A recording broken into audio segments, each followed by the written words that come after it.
Corporate విధానాలు వ్యతిరేకిస్తూ సంక్షేమ మత సామరస్యం సామాజిక న్యాయం కోసం చేపట్టిన జన చైతన్య యాత్రను సిపిఎం పొలిట్ బ్యూరో సభ్యులు బివి రాఘవులు రథసారథి పార్టీ రాష్ట్ర కార్యదర్శి వర్గ సభ్యులు అలాగే ఎస్ వీరయ్యతో కలిసి ప్రారంభించారు. అంతకుముందు పట్టణంలోని ప్రధాన పురవీధుల గుండా ఎర్ర జెండాలు చేతబట్టుకుని మోటార్ సైకిల్ ర్యాలీ నిర్వహించారు. అనంతరం పార్టీ జిల్లా కార్యదర్శి దర్శనాల మల్లేష్ అధ్యక్షతన స్థానిక ఆర్ఎన్బి అతిథి గృహం ఆవరణంలో బహిరంగ సభ ఏర్పాటు చేశారు.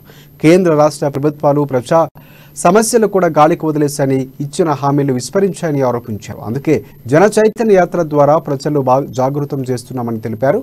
ఇక బహిరంగ సభలో భాగంగా కళాకారులు ఆటపాటలు ఆకట్టుకున్నాయి.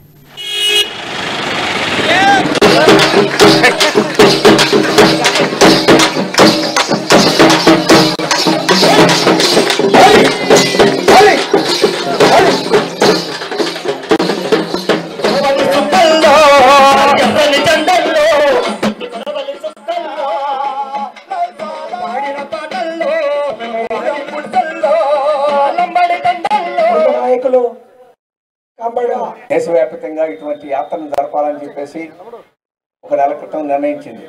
మార్చి మాసంలో దేశవ్యాప్తంగా బీజేపీ దుష్ట పరిపాలన గురించి ప్రజలకు వివరించాలని చెప్పేసి నిర్ణయించింది. మనకందరికీ తెలుసు, 2014లో బీజేపీ నాయకత్వాన కేంద్రంలో మోడీ ప్రధానమంత్రిగా ప్రభుత్వం ఏర్పడింది. ఇప్పుడు కేంద్రంలో బీజేపీ పరిపాలన చేస్తుంది.